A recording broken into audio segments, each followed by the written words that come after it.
Welcome to KimTalks Resilience, where we share stories of insight and inspiration in life, love, and business with resilient women from around the world. Speaking with authors, entrepreneurs, founders, and coaches to learn their strategies for a more resilient life so we can all build the life we love. I'm your host, Kim Hayden. You know, they say that when you're doing business, you have a brand, and if you don't make it yourself, guess what? Somebody else has made it for you. If you're not out there speaking up, nobody's going to hear you. Nobody's going to find you. If you truly believe in what you're doing, you need to be heard. You need to get out there and speak up. So marketing is critically, and this is something I love to do. I'm one of these people. I love anything and everything around marketing. And I'm super excited to have this conversation today with our guest, Vicky Winkler.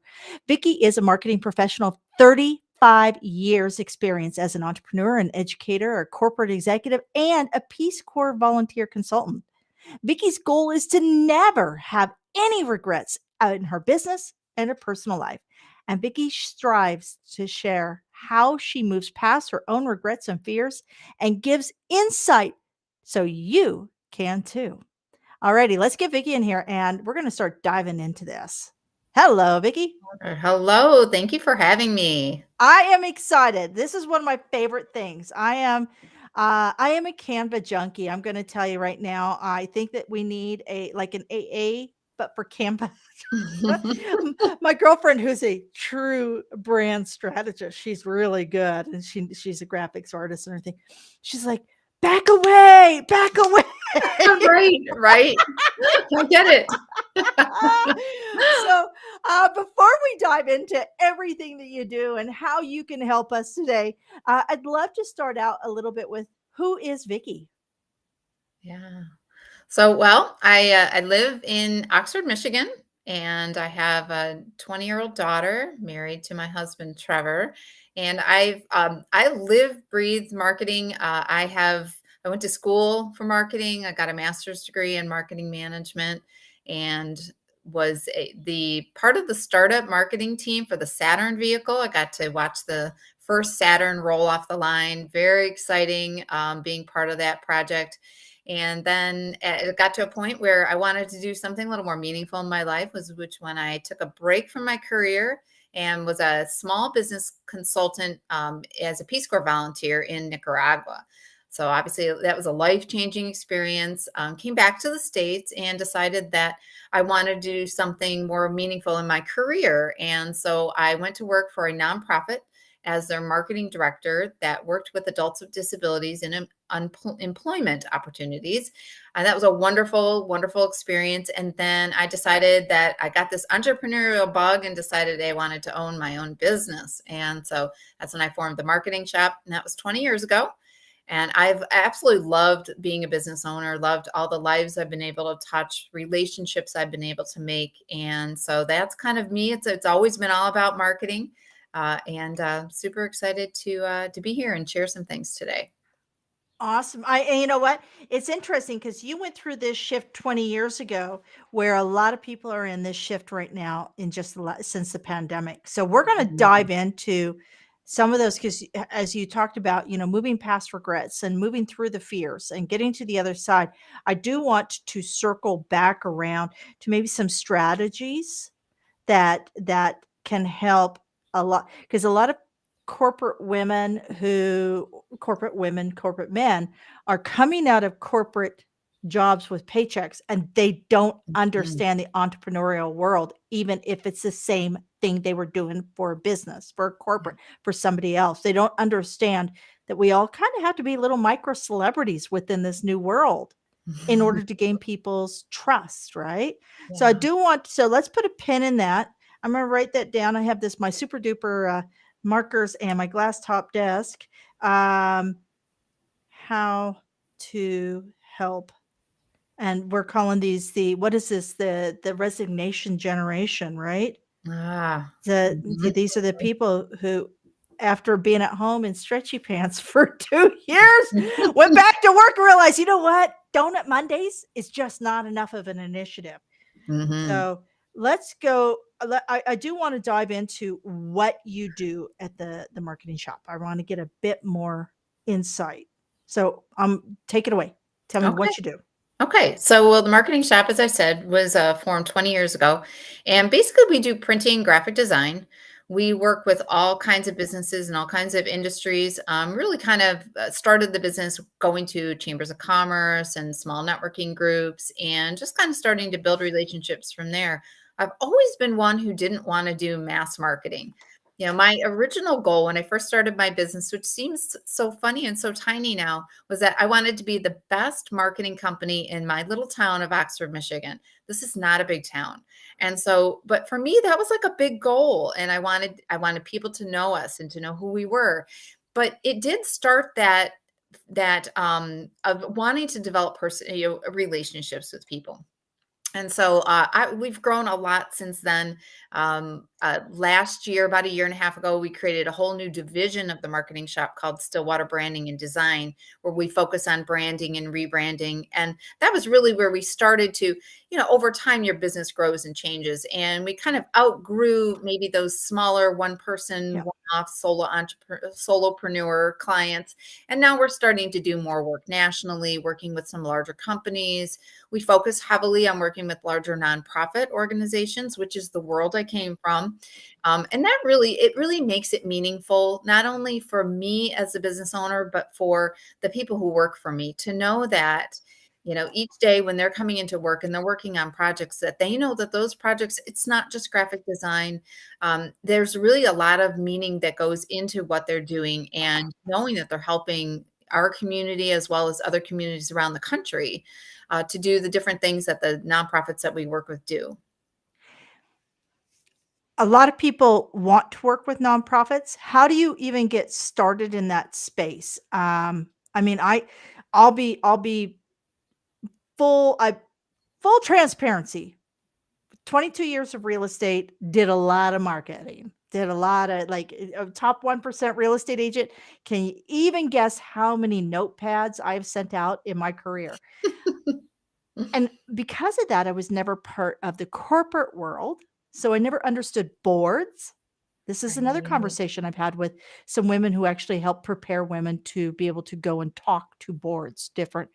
Um, how does somebody get involved if that is their passion to be able to serve those nonprofit businesses while still having a business? Yeah, it's tough because you have to make that decision of, uh, you know, um, and obviously nonprofits, their name says it all. They're not in it for profit, and so budgets can be small and Yeah. things can be tight. They're often on a shoestring, but at the same time, there's plenty of nonprofits that have recognized that for what we do for them, which is outsourcing graphic design and printing needs, is that leaves time for their staff to go out and cultivate donors and go to plan events. And so the smarter nonprofits, the savvy nonprofits have realized that, hey, my staff, and again, the Canva can be a rabbit hole. And so, I mean, Yep. the staff gets in there and executive director says, well, can you just design a flyer for our upcoming event? Well, 20 hours later, that poor staff person is still in Canva, just enjoying themselves, just putting stuff in and putting pictures in. And yeah, it's fun. And a lot of people do like to do it. But at the same time, it can be very time consuming when those 20 hours could have been spent going out and having lunch with a potential donor or a corporate sponsor. And that's really what those folks that are working within the nonprofits, going out and teaching courses and seminars and workshops and reaching out to the community, going out to events and being part of the community. And that's really what they need to be doing. And so that's kind of where we found our niche. I mean, my whole start became when I was a Special Olympics volunteer softball coach. And I realized that I loved working with adults with disabilities. And so before I was working for the first nonprofit, is I said to myself, well, I want to combine what I do in my corporate job, which is marketing, with my passion for helping adults with disabilities. So I went into my local Detroit area and I called up all the large nonprofits that I knew of. And I asked for their marketing department. And I said, I'm not looking for a job. I just want to talk to you and find out what you do. And so I went and met with probably 10 individuals. I got to tour their facilities. I got to find out what they did.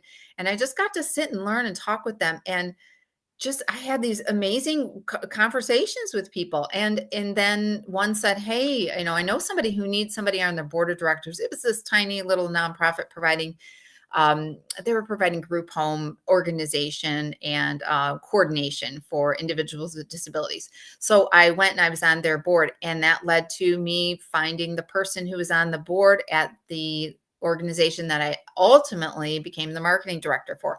So again, it was just relationships, but it started with my passion. It started with something that I just in my heart, I love to do. And I knew, and I said to myself, this is what I want to make a career doing. And I didn't know. I mean, at that time, I thought I would maybe be the executive director at a nonprofit that worked with adults with disabilities.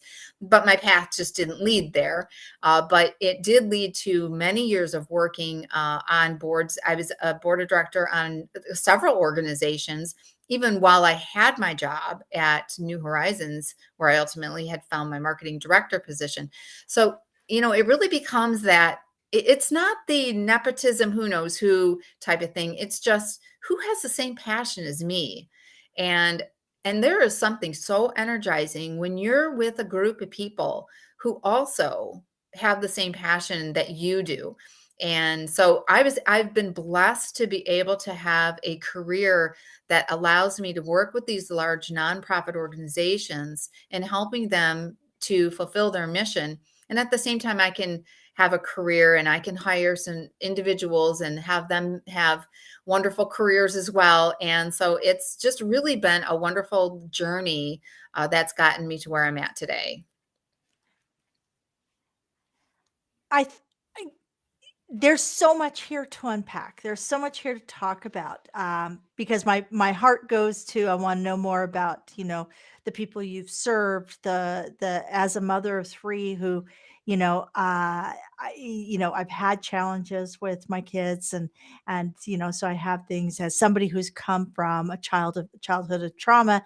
I've had that passion there to serve also, but I want to narrow this right down to the business side of things because there's something you said in there that I think everybody needs to listen to is knowing your place within your business and being out making those having those conversations, making those contacts because conversations equal conversions equal contracts. And Mhm.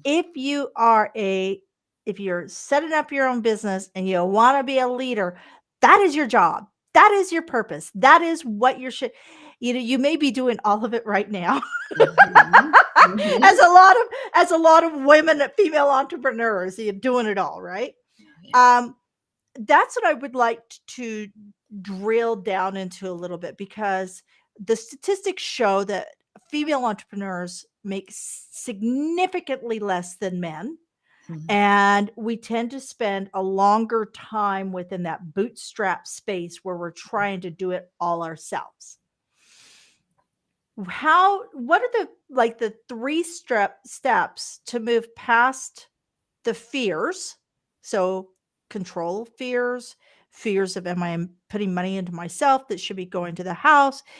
Is this really something somebody wants? Is this relevant? What are some of the things in your help? Because marketing is very intimate. You need to know the flavor of the individual that you're representing, right? Mhm. So Mhm. talk to me a little bit about that. What is some if you have to put this into 3 steps or strategies for women building a business, Mhm.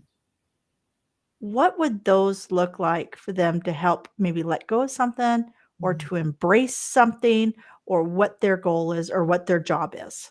Yeah. Well, I would say that the first would be, and especially for that person who's kind of starting out and they they just kind of aren't sure. It's a whole new world. So you've decided to open this new business, or maybe you're thinking about it. I would say the first thing is to talk to a lot of people, or talk to as many people as you can. I in the early days, so I did kind of launch my business, and then probably about maybe 8 months in, I said, gosh, I'm not sure if I'm going in the right direction or quite know what I'm doing here. And so I talked to a friend who was a business coach, and he just gave me some really good candid advice. And that really launched me into the next phase. And one of the first things he said to me is, Vicky, you need to stop doing it all. You need to start hiring out. You need to outsource those types of things that, for example, you don't really, your forte is not accounting.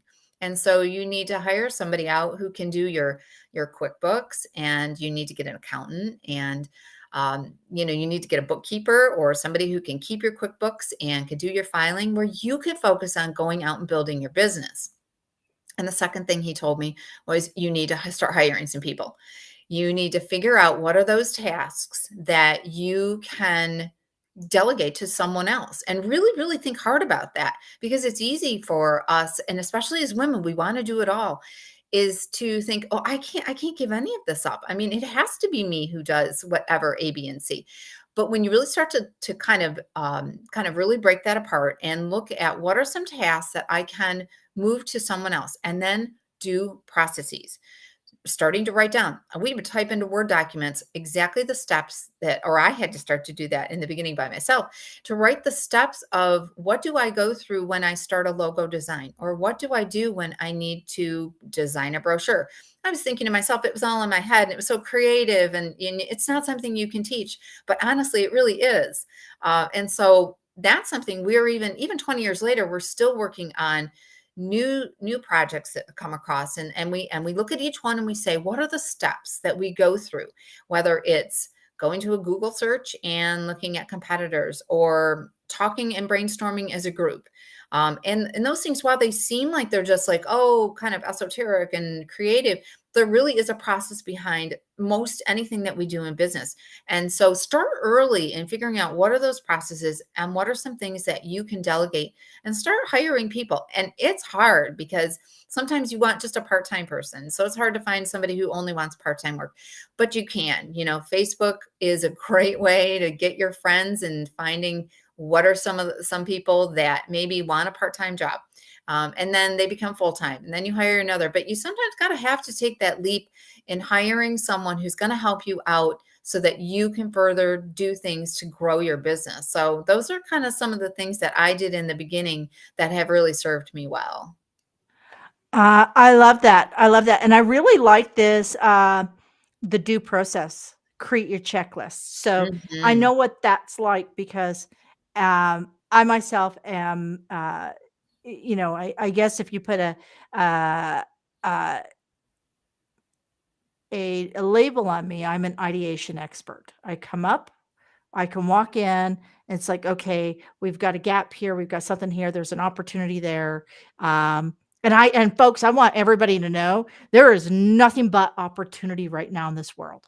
Like, Mhm. it is Mhm. incredible the things that we're seeing that are being presented. We can either live in the fear-based media, or we can look at the opportunity media. For It sure. depends on which way you want to subscribe. Um, and I'm excited, because I think we are seeing, I don't know. I'd love to get your opinion on this, Vicky. We've spent, and I love the fact that you worked with Saturn. So you know that we've spent Mm. the last 100 some years in this, in the age of industrialization, right? So, and that was really about brawn. If you wanted the job, a lot of it was manual labor if you wanted the job, or it was around uh, conformed education, right?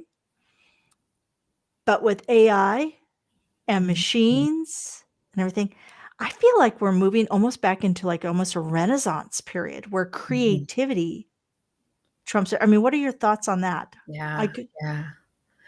Yeah, I mean, I do too. I go into the office every day, and I'm instant messaging the people on my team, and I'm like, "Oh my gosh, what about this? We could do this. I just thought about this." And there is, I mean, and so and you're exactly right. As people can look at, for example, in my office, someone said, "Are our jobs going to be taken away by AI?" And I said, "Hell no." Because there's a lot more we can utilize that technology but I just feel in my heart, it's never going to replace humans. But let's figure out how we can utilize it to our best, to whatever it has to offer. And there are limitations, and people are finding out the limitations, and I have a lot of fun. I just posted something on my Facebook page not too long ago where I asked AI, and one of the image creators, I asked it, oh gosh, like to design a brochure for a nonprofit organization that works with substance abuse recovery. And it was just so hilarious what it actually created. So, AI cannot do that. And it was kind of a kind of note to my staff that our jobs are not going to go away. Let's not Yeah. worry about that. There's so many opportunities. There's so many other things that are going on. And it's just kind of opening your eyes and going for it. And that's my whole philosophy of not having regrets and it's not don't take risks that you Yeah. might like think, oh gosh, I shouldn't have done that. That's a different thing than looking at decisions that you have to make and saying, and kind of having a quiet moment and saying, okay, if I do this, or if I don't do this, well, I regret that I didn't do it 10 years from now, 5 years from now, 2 years, or whatever it is.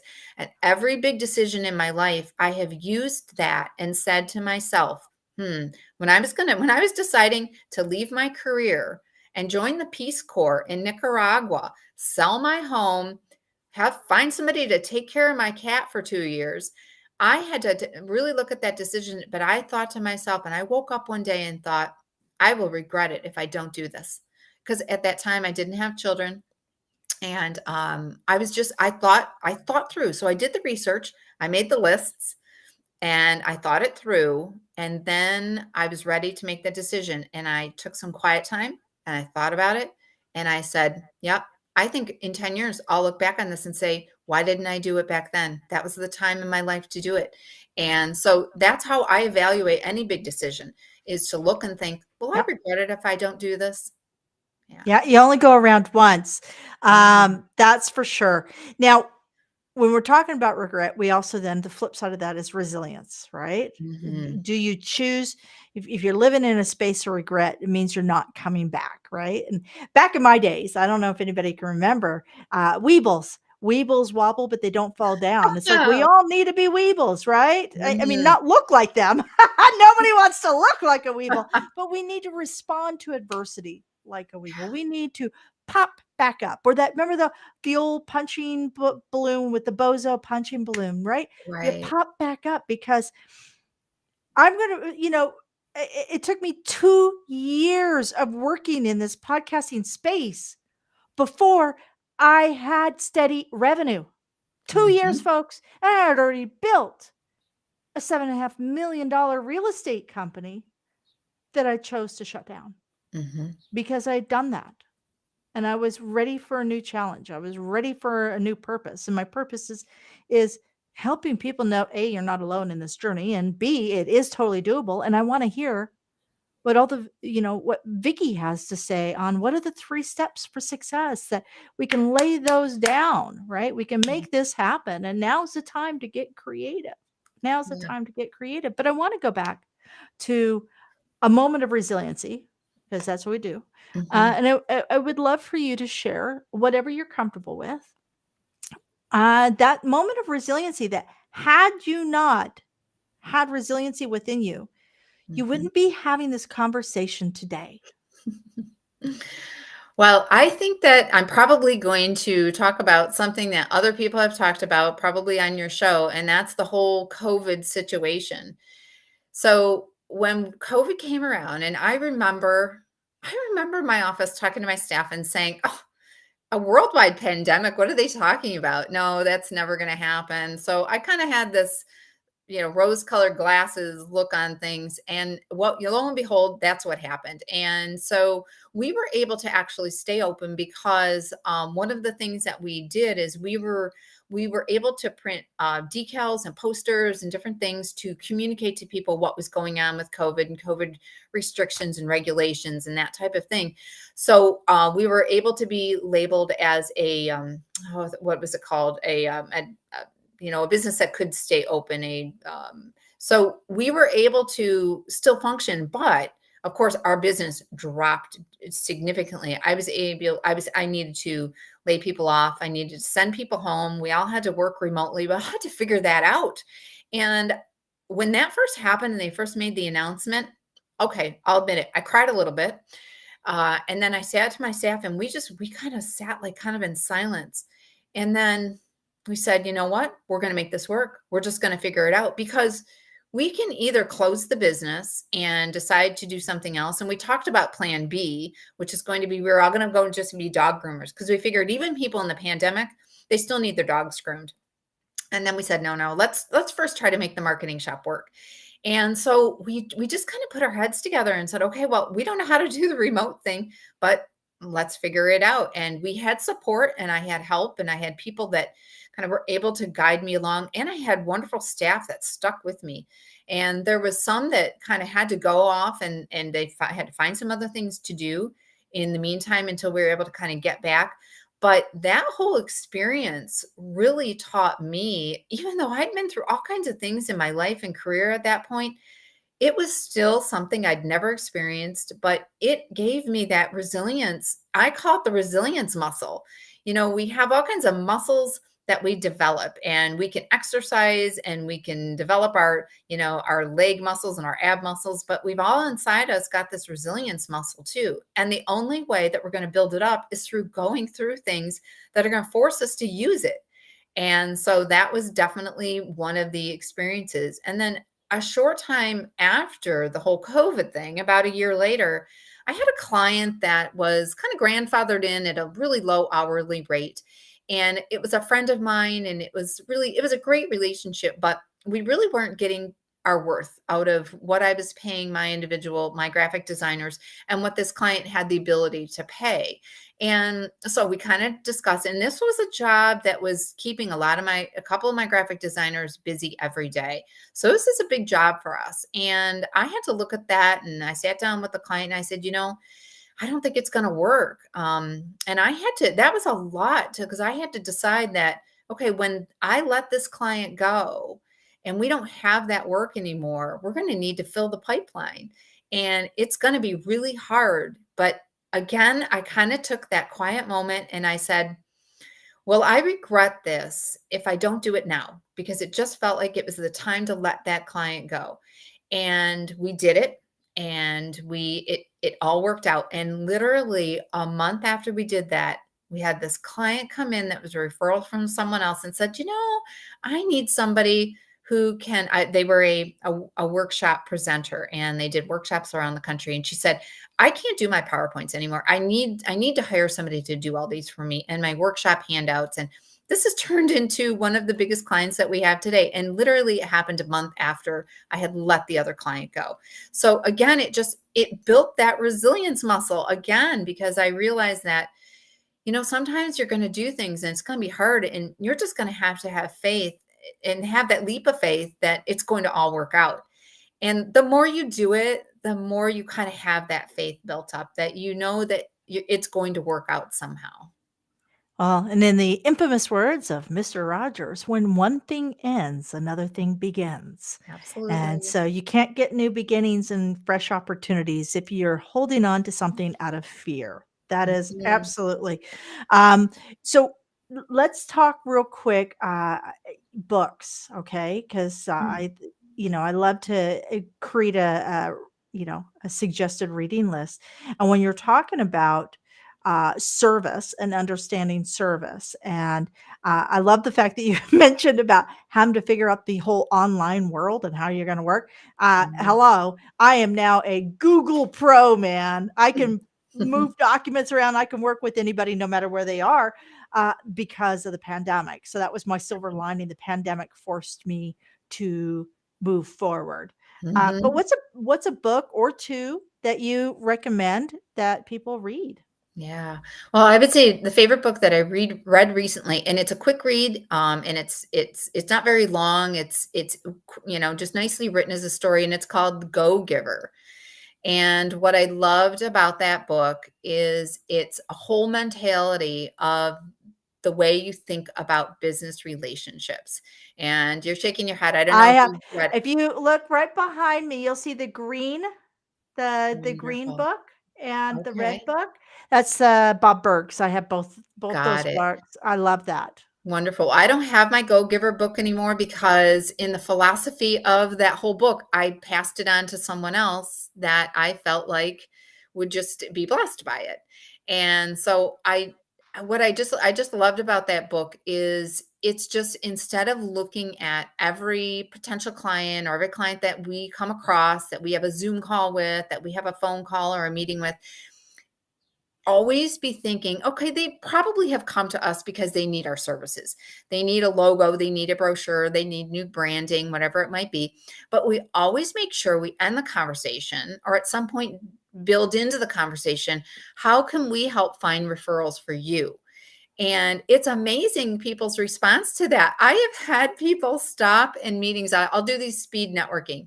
And so you don't have much time. And I'm always like at the end, I want to make sure I can say, okay, now I've talked about myself, but now how can I get referrals for you? How can I find new business? What should I be listening for when I'm meeting with somebody that would feed a referral to you in your business?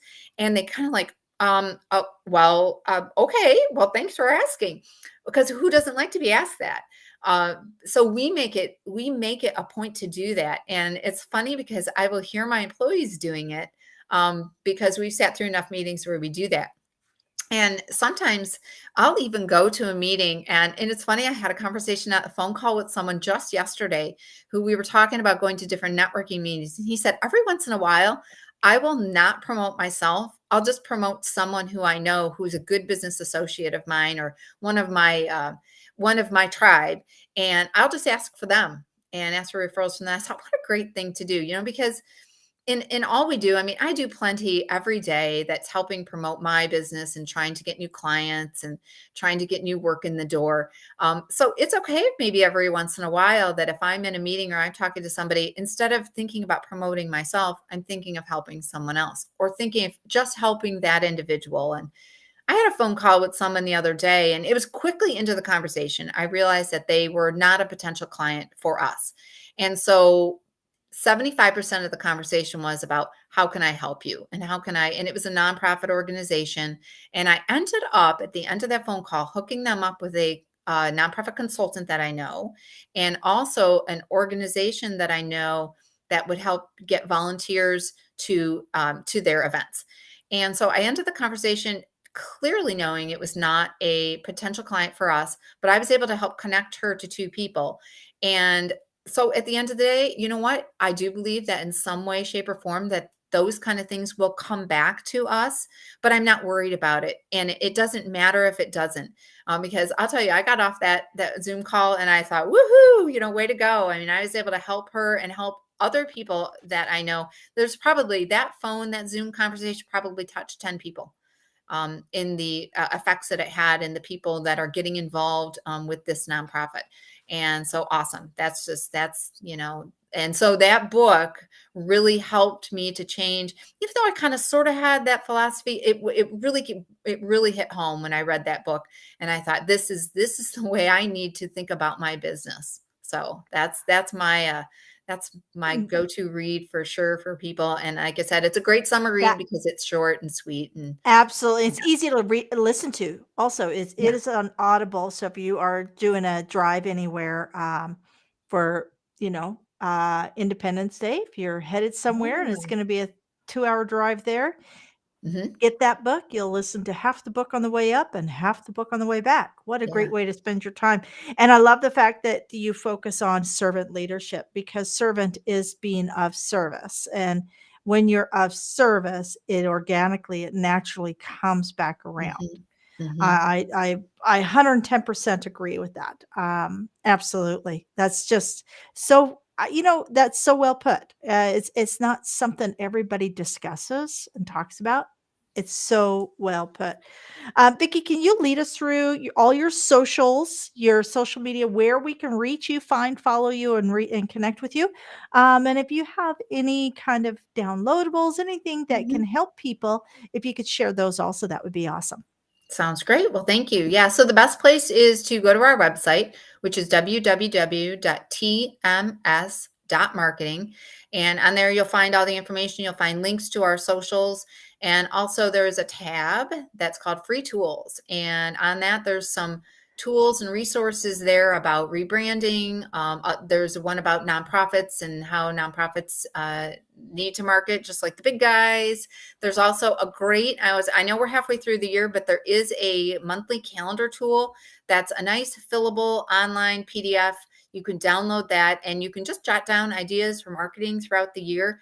Just, what are some things you're going to do in October? And it's just kind of a nice, quick, helps people think through that they need to be marketing and doing things every month and be top of mind about that. And it's easy to let things slide. That's why we're always adding free tools. So we have in the works other ones that are coming up, but that would be a great place to just get some little additional free information. Awesome. And it is so true. We get busy with our clients because we've marketed and we've acquired these great clients. We get busy with them. We forget that how we got them was through having a solid marketing or engagement plan. So I would encourage everybody to go and get that done because I believe in, being 2 quarters ahead of the quarter that you want to make money in, right? Or the quarter that you want to grow and scale in. So meaning that right now in July, we should have our January plan in place, Absolutely. you Yep. know? Awesome. Vicky, you are a rock star. I appreciate everything that you've shared today. And I would love for you at this time, to share, what is a quote that inspires you? What is something that's tickling your fancy right now? Just something that can help others when maybe the days are hard. Oh gosh, I would say that just work through the fear and build your resilience muscle. There you go, because it is a muscle, and if you need, go get a bozo punching bag and just learn from there. Be a weeble, folks, be a weeble. Alrighty, folks, until next time, and I do have this, Vicky did make a good point. If you're the first person that makes a comment on any of the platforms, like, subscribe, comment, share in our YouTube, whatever, I have a copy. I will mail you my copy. So if you want that Go Giver book, Bob Berg, Know, Like, Trust. They need to know who you are. They need to like who you are. That's where you're marketing so that they can trust that you can serve them. And that's one of my favorite books, just so you know, Vicky. That's one of my Wonderful. favorite Mine books. too. Mhm. Alrighty, folks. Until next time, you know what? Be good to yourself. Thank you for joining us here today at Kim Talks Resilience. I'm your host, Kim Hayden, and I'd love to invite you to our resilient community at resilientgift.com. That's resilientgift.com, and we'll send you our magazine and tickets for upcoming events and all sorts of cool things we do here. So be sure to keep watching, and you know what? Don't forget to like, subscribe, comment, and share, because we all know that